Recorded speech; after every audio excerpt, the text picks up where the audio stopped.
Dernier James Bond de l'ère Roger Moore, 1985, Dangereusement vôtre.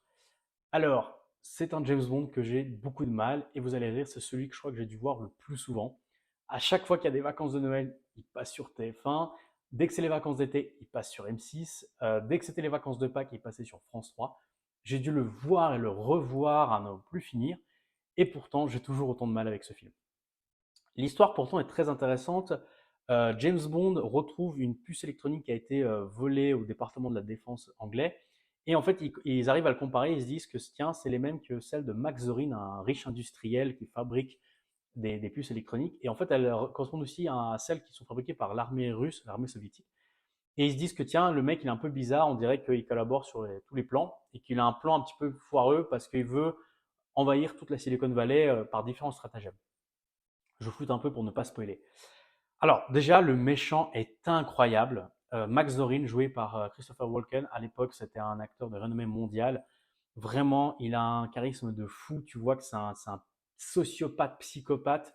Dans son regard, il peut changer rapidement de style. D'un côté, il est tout souriant et tout séduisant. D'un autre côté, le mec, il est en train d'assassiner des gens par dizaines dizaines.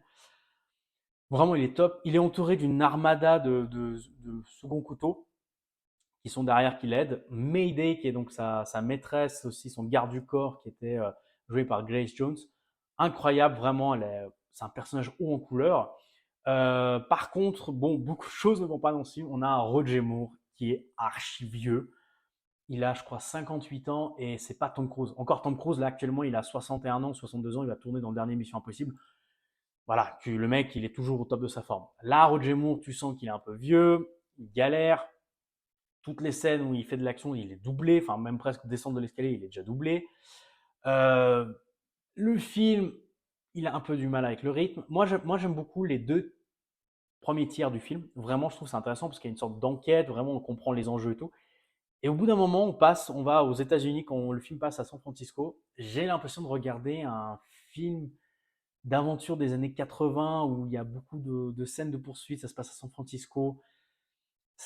C'est pas aussi excitant, quoi. Je veux dire, c'est presque du vu et revu, même si certaines scènes sont originales. La James Bond Girl n'est pas ouf. Je trouve qu'elle est, encore une fois, elle cabotine un peu. Pour l'anecdote, Roger Moore a décidé de quitter le rôle parce qu'il s'était rendu compte qu'il était plus vieux que la mère de la James Bond Girl. Bref, c'est un film auquel je donne 6,5 sur 10. Voilà. N'hésitez pas à liker, à commenter, à vous abonner à ma chaîne. Et on se retrouve demain pour une autre ère post-Roger Moore. Allez, ciao.